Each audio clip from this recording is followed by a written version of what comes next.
बदायूं में दो बच्चों की निर्मम हत्या ने हर किसी को झकझोर कर रख दिया है। जिस तरीके से आरोपियों ने इस वारदात को अंजाम दिया वो हैरान करने वाला है। हैवानियत की सारी हदें पार कर दी गई, भरोसे और इंसानियत का कत्ल कर दिया गया और जिस रहस्यमय तरीके से इस वारदात को अंजाम दिया गया वो अपने आप में कई सवाल खड़े करता है। इस वारदात की पूरी कहानी मैं आपको इस वीडियो के जरिए बताऊंगी, लेकिन अगर अभी तक आपने न्यूज़ 18 इंडिया के यूट्यूब चैनल को सब्सक्राइब नहीं किया है तो जरूर कर लें। देखिए, मंगलवार को ये वारदात अंजाम दी गई और उसके बाद से ही बदायूं के इस इलाके में जहां पर ये घटना होती है वहां तनाव का माहौल देखा जा रहा है। लेकिन हुआ क्या, ये हम आपको बताते हैं। बदायूं के सिविल लाइन थाना इलाके में दरअसल आपको बता दें कि जल निगम में ठेकेदार हैं विनोद कुमार, जो अपने परिवार के साथ वहां रहते हैं। चंद कदमों की दूरी है, जो चौकी है वहां से चंद कदमों की दूरी पर उनका घर है और इनकी पत्नी दरअसल एक पार्लर चलाती हैं घर के अंदर ही।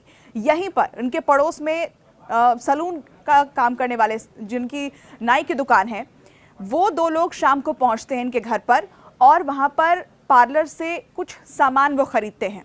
उसके बाद वो अपना दुखड़ा सुनाते हैं। जो दो आरोपी हैं उनमें से एक जो है जिसका नाम साजिद और एक का नाम जावेद।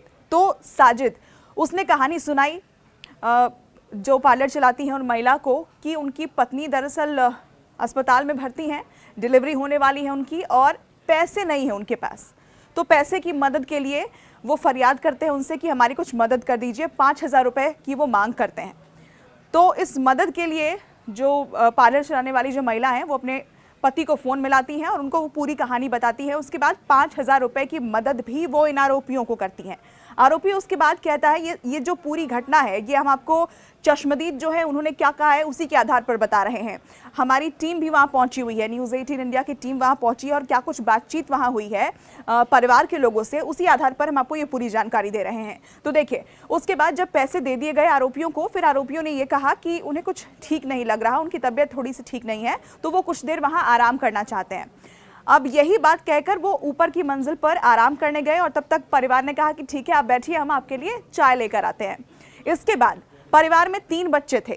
इन बच्चों को बहला फुसलाकर ये आरोपी अपने पास बुलाता है और फिर जो हुआ उसकी कल्पना किसी ने नहीं की थी। 2 बच्चों की निर्मम तरीके से हत्या कर दी गई। तीसरा बच्चा जो छोटा था उसके ऊपर भी अटैक किया गया। हालांकि उस बच्चे ने चालाकी दिखाते हुए, या यूं कहिए क्योंकि वहां पे वो शराब भी पी रहे थे जो आरोपी थे, तो कुछ कांच की बोतलें वो टूटी हुई थी, उस पर उनका पैर फिसल जाता है और तभी उस तीसरे बच्चे को मौका मिल गया भागने का। वो भागता हुआ नीचे गया, बदहवास दौड़ता हुआ ऊपरी मंजिल से नीचे पहुंचा और अपने घर में उसकी दादी और माँ वहां पर मौजूद थी और वो बच्चा कुछ बोल नहीं पा रहा था कि क्या हुआ। उसने बस इशारों में समझाने की कोशिश की, तब तक ऊपर से आवाज़ भी कुछ ऐसी आई कि परिवार के लोग जो वहाँ मौजूद थे वो भागते हुए ऊपर की तरफ गए और वो बच्चा ये बताने की कोशिश कर रहा था कि उनके भाइयों के ऊपर, 2 भाइयों के ऊपर अटैक कर दिया गया है।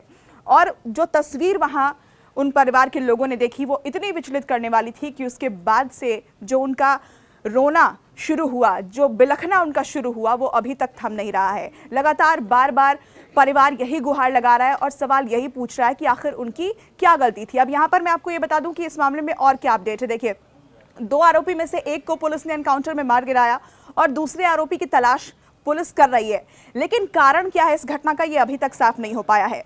कई जगहों पर यह दावा किया जा रहा है कि तंत्र मंत्र का चक्कर था, यानी कि जो आरोपी जिसने महिला से ये कहा था कि उसकी पत्नी अस्पताल में एडमिट है, डिलीवरी होने वाली है, उसने इस बात का भी जिक्र किया था कि अब तक जो डिलीवरीज होनी थी, मतलब पहले भी उसकी पत्नी प्रेग्नेंट हुई थी लेकिन मिसकैरेज हो जा रहा था बार बार। तो इसलिए ये एंगल भी सामने आ रहा है कि तंत्र मंत्र का कोई चक्कर था। उस आरोपी को ये बोला गया था कि आप जाकर बच्चे का कत्ल करें, उसके बाद ही आपके घर में बच्चा आएगा, लेकिन ये सब अभी सिर्फ कोरी अफवाहों के तौर पर आप इसे देखिए क्योंकि इसकी पुष्टि कहीं से भी नहीं हो पा रही है। पुलिस के पास भी फिलहाल कोई थ्योरी नहीं है। परिवार का ये कहना है कि हमारी कोई आपसी रंजिश नहीं थी, सिर्फ जान पहचान इस लिहाज से थी क्योंकि जो दुकान वो चला रहे थे वो हमारे घर के ठीक सामने थी। इसके पहले ये आरोपी कभी हमारे घर में नहीं आए। अब इस पर पॉलिटिकल वॉर भी शुरू हो चुका है। एक तरफ समाजवादी पार्टी जो सत्तारूढ़ पार्टी है यूपी के अंदर, उस पर सवाल उठाते हुए, क्योंकि इसमें समुदाय विशेष का एंगल भी है, इससे जोड़कर देख रही है और जिस तरीके से एनकाउंटर हुआ है उस पर भी सवाल उठा रही है। जबकि दूसरी तरफ जो बीजेपी के नेता हैं उनका ये कहना है कि अगर कोई और पार्टी होती तो ये जितनी जल्दी हमने एक्शन लिया है वो एक्शन नहीं लिया जाता। लेकिन सवाल वही है, वहीं पर आकर सवाल यह अटक जा रहा है कि आखिर इस घटना के पीछे वजह क्या थी, क्या मंशा थी, क्यों इस वारदात को अंजाम दिया गया। ये कई ऐसे अनसुलझे सवाल हैं जिनके जवाब परिवार को भी चाहिए और हमें भी चाहिए। आपको ये वीडियो कैसा लगा कमेंट करके जरूर बताइएगा।